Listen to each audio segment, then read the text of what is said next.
Hello mga kabayan! Today is our first day sa Armenia and ang first stop namin para sa aming day trip is sa Garni Temple. Yung Garni Temple nga pala is located sa northern part ng Armenia and ang travel time dito from Yerevan City is more than an hour by car. Hindi nga pala siya libre, meron siyang entrance fee. 1,500 Armenian dram. Pag i-convert natin siya sa UAE dirhams, 1450. And kapag sa Philippine peso, 224. Around June, nung nagpunta kami dito, so summer na siya. Ang temperature noon is mga 28 degrees Celsius. Pero kung ikaw ay nanggaling sa disyerto, sa UAE o saan mang part ng Gulf countries, napakagandang weather na to kasi ang weather nun sa UAE is around 40 to 45 degrees Celsius, so malamig pa rin. And tingnan nyo naman yung paligid. Ang daming puno, ang daming mountains, lush green yung paligid, so napaka-forgiving ng weather. Actually, akala ko na nagpunta kami dito, kukonti lang yung turista kasi nga summer, baka hindi sila sanay. Pero nagulat ako, ang daming tao, ang daming turista. And then medyo may pila nung bumili kami ng ticket. Excited na nga ako makita yung temple, yung Garni Temple. And sabi nila, itong Armenia, ang daming temples, and then ang daming monasteries. So ito yung unang pupuntahan namin.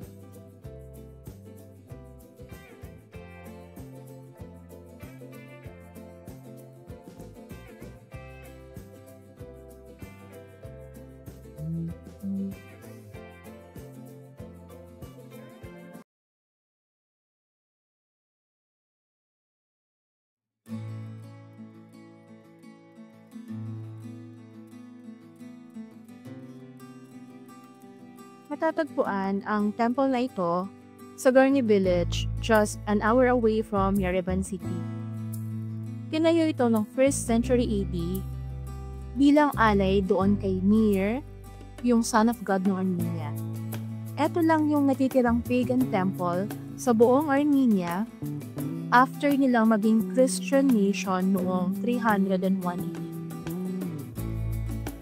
Nasira ang temple na ito ng lindol noong 1679 pero na-rebuild siya around 1970s gamit yung mga original stones na gumuho. Akala ko nga malaki tong temple na ito pero hindi pala, maliit lang pala siya sa loob.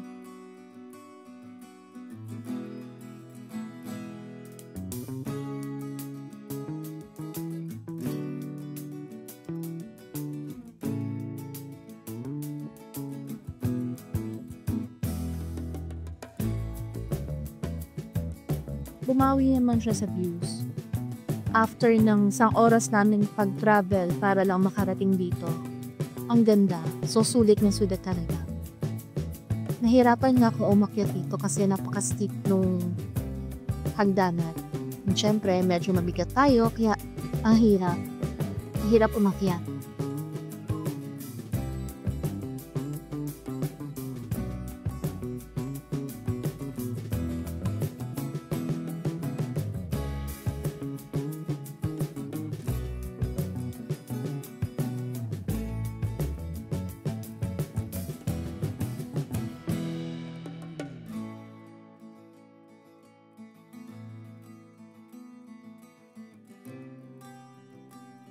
Yung mga bato na yan pa yung mga original stones na una siyang ikinayo.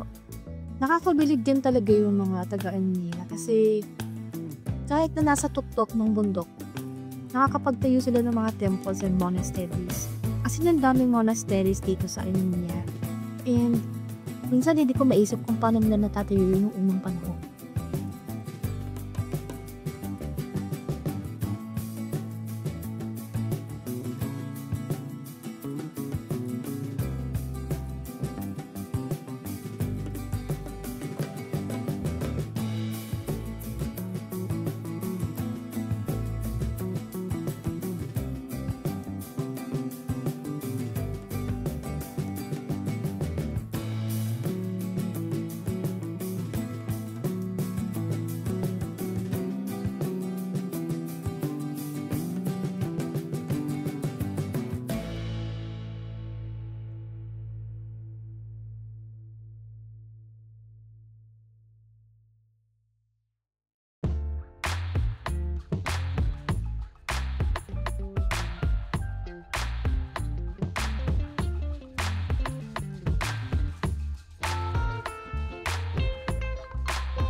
Kung pupunta pala kayo ng Armenia, I suggest magdala kayo ng water bottle kasi marami ditong free water sa mga fountains and napakalinis ang tubig and malamig.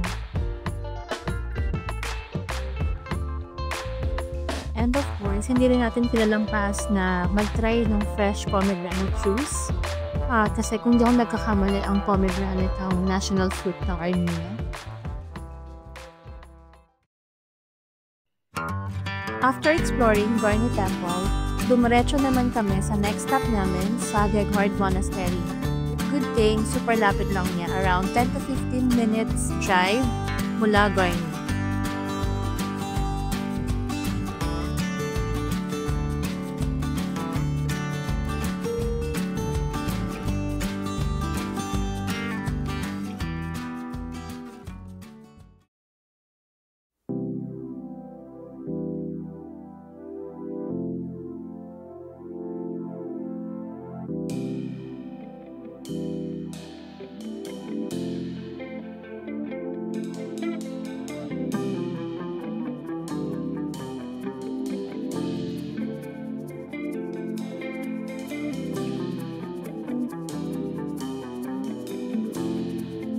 Nakarating na nga kami sa Geghard Monastery. Etong monastery na ito is located sa may Kopait province ng Armenia.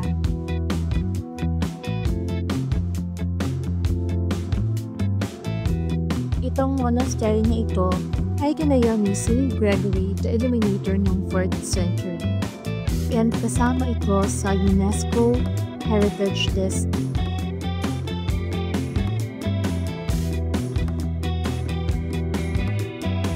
Yung word na Geghard means spear sa English. Kasi according to stories, dito daw tinago yung Holy Lands na tumusa kay Jesus Christ.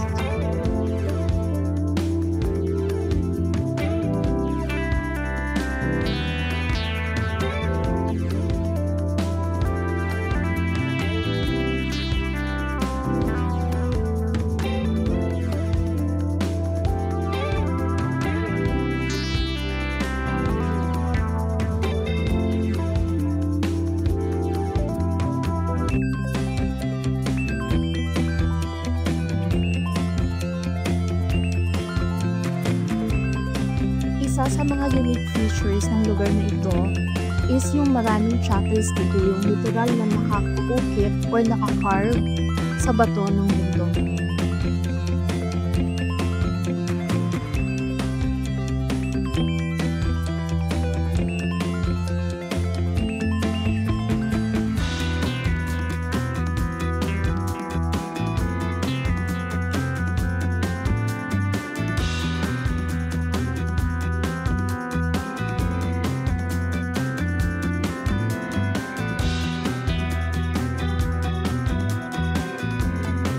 Walang entrance fee para makapunta ka ng Geghard Monastery.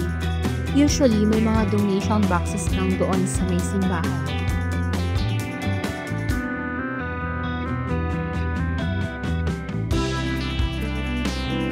Tip nga pala, kung pupunta kayo ng Northern and Southern Armenia and one of your itinerary is umakyat ng bundok or mapunta kayo ng mga monasteries, I would suggest mag-suot kayo ng comfortable shoes kasi madaming akyatan, madaming lakaran kayong gagawin.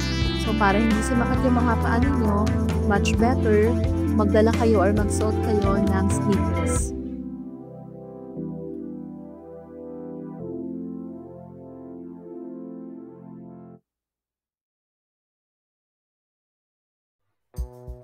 Nakakita ako ng dispensing machine para sa commemorative coin ng Geghard Monastery. 1,000 Armenian dram ang price niya. Pag kinonvert natin siya sa UAE dirham, 950, and sa Philippine peso, 147.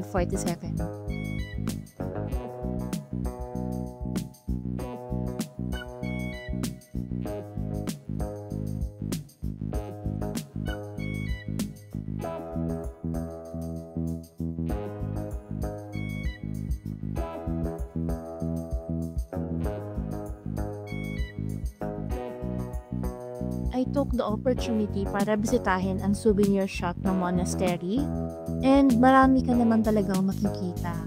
Pero okay na ako dun sa nabili kong commemorative coin kanina.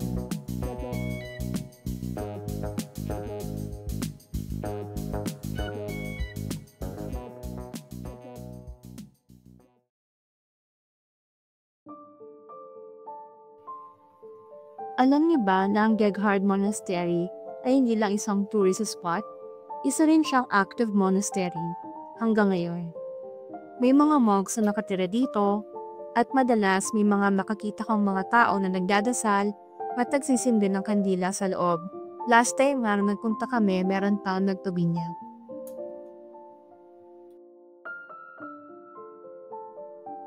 Kaya habang nag-e-explore ka dito, ramdam mo pa rin yung spiritual atmosphere ng lugar.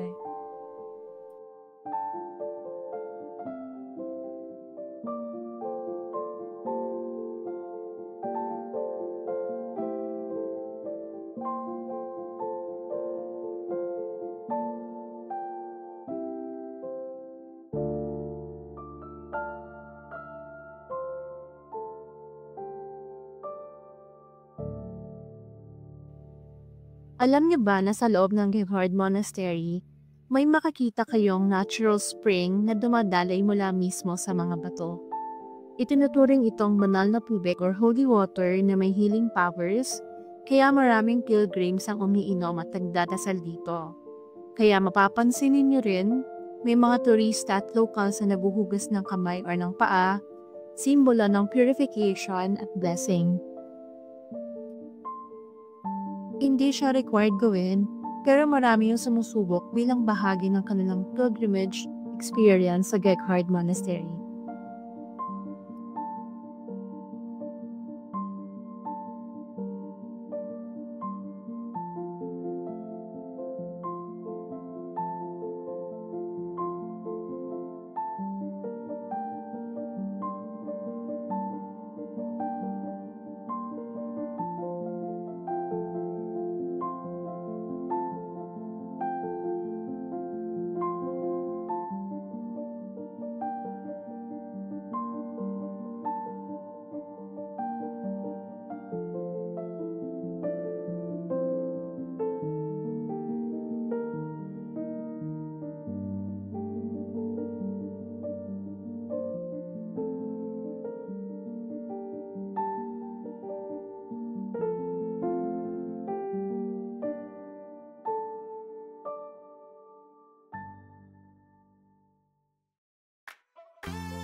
Ang third destination namin for the day is ang Chakad Sor Cable Car Ride.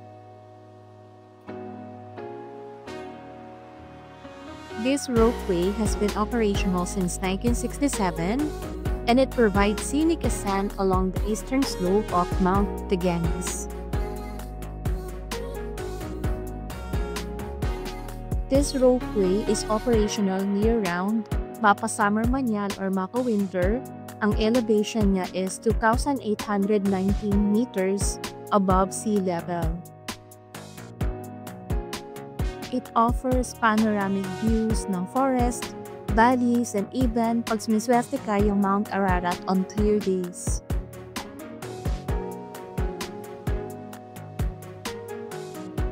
Super sulit nga rin pala ng cost ng ride na ito. For a single ride, it cost around 3,000 Armenian dram or sa UAE dirhams 28 or 430 pesos. Kung gusto mo naman ng all-day experience, may day passes sila na nag-range ng mula 10,000 Armenian dram or 95 UAE dirhams or 1,430 pesos.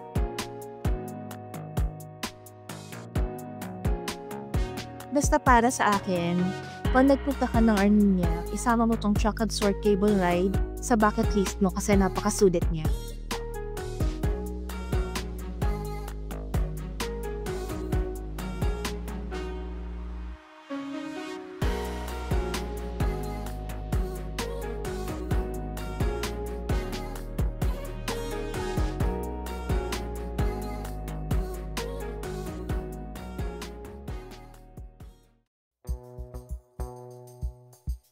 Welcome to Lake Sabayan, ang tinatawag na Blue Pearl of Armenia. Isa ito sa pinakamalaking high-altitude freshwater lake sa buong mundo. You heard it right? Lake siya, hindi siya dagat kagaya nung naiisip ng madami. Summer vibes lang pumunta kami dito. Sunny pero malamig pa rin yung simoy ng hangin at sobrang fresh ng paligid. Pero, I must warn you, nakakaitim yung simoy ng hangin. Grabe ang ganda ng view, parang painting sa totoong buhay. At best part, libre yung entrance, kaya perfect spot to relax and enjoy nature.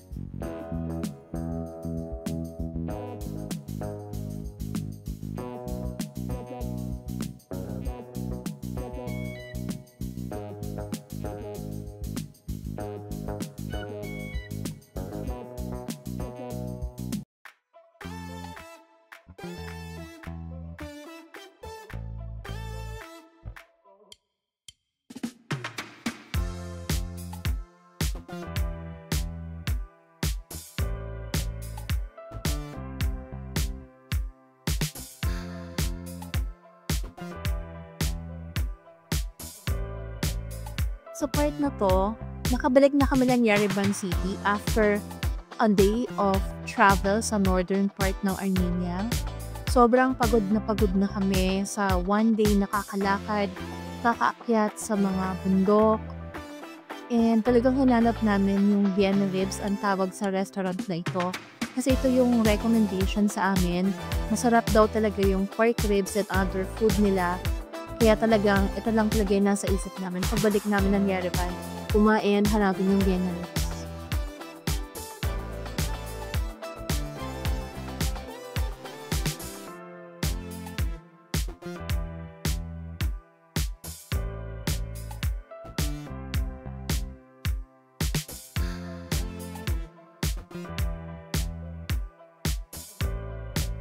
Nag-succeed kami sa paghahanap ng restaurant na ito.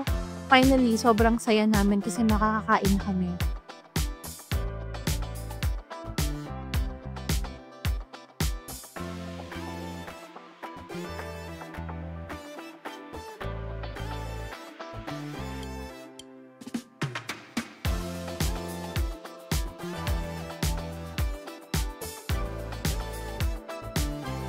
Yung in-order nga namin na pagkain, kasya sa 4 na tao kahit na 2 lang kami. Sin parang hanggang bukas na to, sa sobrang gutom namin, sobrang pagod, pero sulit naman, ang sarap niya. Kaya mararecommend ko pag punta niyo rin sa Armenia, punta rin kayo sa Vienna Ribs, masarap talaga.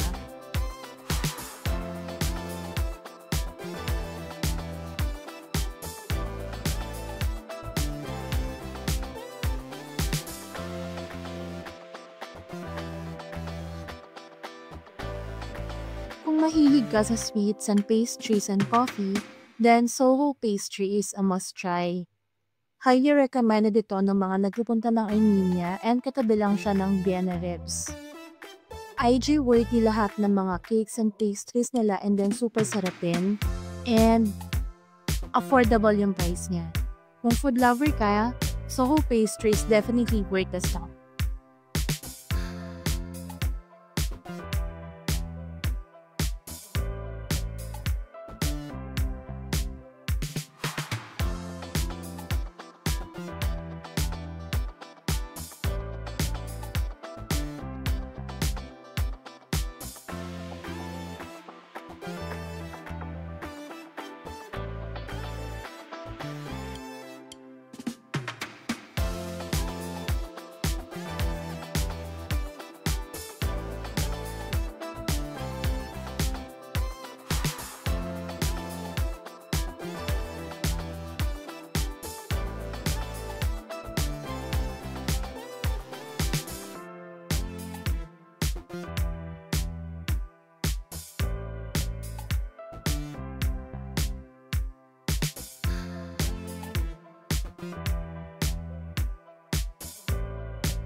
Before heading back to the hotel, bumalik muna kami ng Republic Square para manood ng fountain show.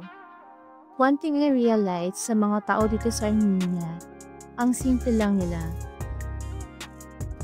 They are just gathering at the Republic Square para manood ng fountain show, and then makipag-meet sa friends, and then mag-coffee, and then that's it. Ang simple lang ng buhay nila, ang simple lang ng happiness nila.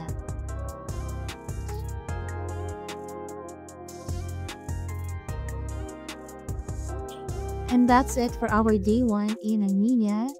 Thank you for watching.